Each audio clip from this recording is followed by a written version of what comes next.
Hello നമസ്കാരം. 2015 പുറത്തിറങ്ങിയ ഡിമോണ്ടോ colony എന്ന് പറഞ്ഞ സിനിമയുടെ സെക്കൻഡ് പാർട്ട് 2024 പുറത്തിറങ്ങുന്നുണ്ട്.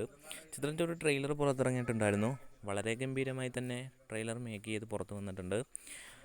ചിത്രത്തിൻ്റെ ആദ്യം 2015 ഇറങ്ങിയ ഡിമോണ്ടോ കോളനിയെക്കാട്ടിലും ഇച്ചിരി ക്വാളിറ്റിയുള്ള മേക്കിങ്ങുമായിട്ട് എനിക്ക് ഈ ചിത്രത്തിൻ്റെ ട്രെയിലർ കണ്ടപ്പോൾ അനുഭവപ്പെട്ടിട്ടുണ്ട്. ചിത്രം തിയേറ്ററിൽ വളരെ ഗംഭീരമായി തന്നെ ഒരു ആവിഷ്കാരം തന്നെ ആയിരിക്കുമെന്ന് എനിക്ക് ഈ ട്രെയിലർ കണ്ടപ്പോൾ മനസ്സിലായി.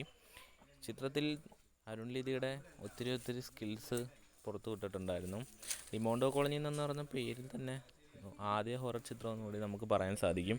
പക്ഷേ ഹൊറർ ചിത്രങ്ങളിൽ വെച്ച് അതിനകത്ത് ചില കാര്യങ്ങളിൽ ഹൊറർ പേടിപ്പിക്കപ്പെടുത്താൻ ഡിമോണ്ടോ കോളനിക്ക് കഴിഞ്ഞിട്ടില്ല.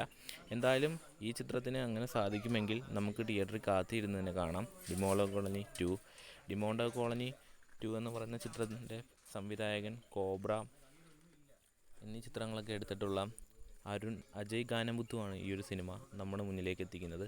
എന്തായാലും നമുക്ക് ഈ ഒരു സിനിമയ്ക്ക് വേണ്ടി കാത്തിരിക്കാം.